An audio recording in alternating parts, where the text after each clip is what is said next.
Dear student, मेरा नाम है रवि और आज मैं आपको बताने वाला हूं ऐसा टॉपिक जो स्टूडेंट्स को बहुत ज्यादा कंफ्यूज करता है। और वो टॉपिक है आपका reserve capital and capital reserve. नाम देखो आपको सुनने में सेम सा लगेगा, बस इसमें क्या है, रिजर्व कैपिटल, इसमें कैपिटल रिजर्व। इसमें रिजर्व पहले है, कैपिटल बाद में, और इसमें आपका कैपिटल पहले है, रिजर्व बाद में। तो देखो देखने में आपको पढ़ने में एक सेम सा लगेगा, लेकिन बहुत ज्यादा इनमें डिफरेंसेस होता है और बहुत ज्यादा आपको स्टूडेंट्स को कंफ्यूज करता है। तो आज के बाद आपको कंफ्यूजन नहीं रहने वाला, क्योंकि आज मैं आपको बताने वाला हूं कि रिजर्व कैपिटल क्या होती है और कैपिटल रिजर्व क्या होता है। तो बात करते हैं हम सबसे पहले रिजर्व कैपिटल की, कि रिजर्व कैपिटल क्या होता है। रिजर्व कैपिटल होता है आपका जो सब्सक्राइब कैपिटल होती है, जो कंपनी शेयर इशू करती है और जो लोग उसे सब्सक्राइब कर लेते हैं उसे सब्सक्राइब कैपिटल कहते हैं। तो ये जो रिजर्व कैपिटल होता है उसका हिस्सा वो पार्ट होता है जिसको कंपनी अपनी लाइफ में कभी भी उन शेयर होल्डर से नहीं मांगती। वो शेयर कैपिटल, सब्सक्राइब कैपिटल, जो कंपनी अपनी लाइफ में कभी भी शेयर होल्डर से नहीं मांगती, लेकिन जब कंपनी वाइंडिंग अप होती है यानी कि कंपनी बंद होती है तब इनसे पैसा मांगा जाता है। एक बार फिर बताता हूं मैं रिजर्व कैपिटल क्या होते हैं।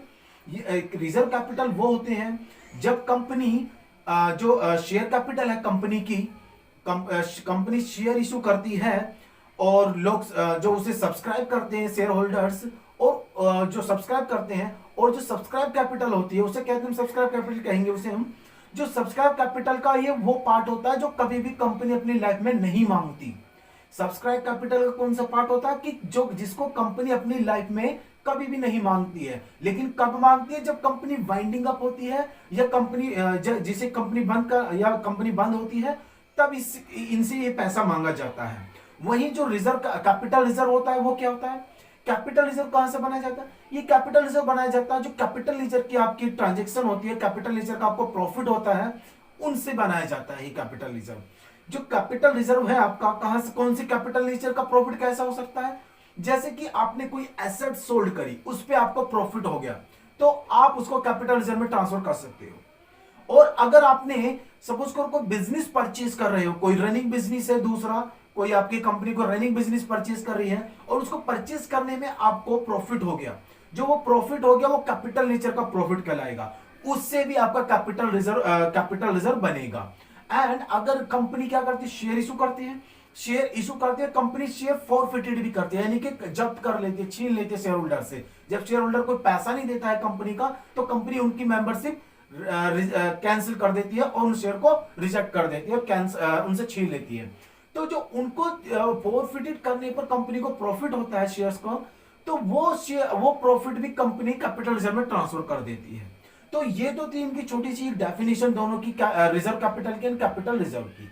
अब इनके और डिफरेंसेस क्या हो सकते हैं, जैसे कि जब हम रिजर्व कैपिटल बनाती है कंपनी तो उसके लिए कंपनी को स्पेशल रेजोल्यूशन पास करना होता है।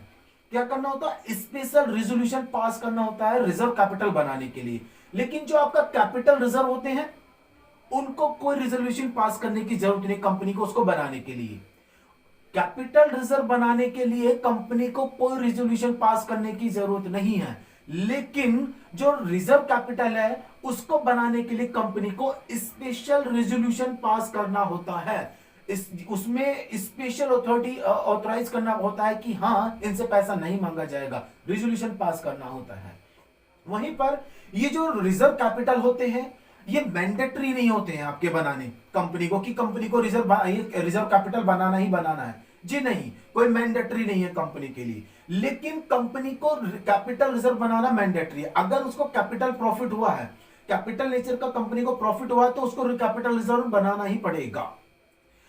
और इसका डिफरेंसेस और क्या हो सकता है, अगला जो रिजर्व कैपिटल होती है उसका यूज कंपनी कैपिटल लॉस को राइट ऑफ करने में नहीं कर सकती। या मींस कंपनी को कैपिटल लॉस होता है, उस लॉस की भरपाई करने के लिए कंपनी रिजर्व कैपिटल का यूज नहीं कर सकती, जबकि कंपनी कैपिटल रिजर्व का यूज कर सकती है। जो कैपिटल नेचर का लॉस होता है कंपनी को, तो कंपनी उस लॉस की भरपाई करने के लिए कैपिटल रिजर्व का यूज कर सकती है, लेकिन रिजर्व कैपिटल का यूज नहीं कर सकती। उसके बाद इसमें जो कैपिटल रिजर्व होता है उसको कंपनी बैलेंस शीट में शो करती है, यानी कि डिस्क्लोज करती है उसको अपनी बैलेंस शीट में। लेकिन जो रिजर्व कैपिटल होते हैं कंपनी उसको बैलेंस शीट में डिस्क्लोज नहीं करती, उसको डिस्क्लोज नहीं किया जाता, बैलेंस कहीं भी शो नहीं किया, उसको नहीं शो किया जाता है। फिर एक बार बताऊं, जो आपके कैपिटल रिजर्व होते हैं कंपनी को बैलेंस शीट में डिस्क्लोज करना पड़ता है उन्हें, लेकिन जो रिजर्व कैपिटल होते हैं कंपनी को उन्हें बैलेंस शीट में डिस्क्लोज करने की कोई जरूरत नहीं होती है। उसके बाद कंपनी जो आपका जो कैपिटल रिजर्व है उनको यूज जो कर सकती है कंपनी, उनको अपने जीवन काल में उसका यूज कभी भी कर सकती है। जो कैपिटल रिजर्व है कंपनी उसका यूज अपनी लाइफ में कभी भी कर सकती है, लेकिन जो रिजर्व कैपिटल होते हैं कंपनी कभी भी उनको नहीं मांग सकती अपने लाइफ में शेयर होल्डर से, जिन पे भी पैसा वो ड्यू है, जिनसे पैसा अभी नहीं लिया गया है, उनसे कभी भी कंपनी नहीं मांग सकती है वो पैसा।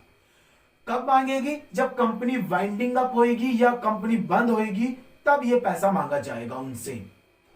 तो ये था आपका differences between reserve capital and capital reserve. ये जो टॉपिक है बड़ा कंफ्यूज करने वाला होता है। आई होप आपको समझ में आया हो। आज के बाद आपका कोई डाउट ना हो रिजर्व कैपिटल में और कैपिटल रिजर्व में। तो मिलते हैं एक नई वीडियो में। Thank you for watching, bye.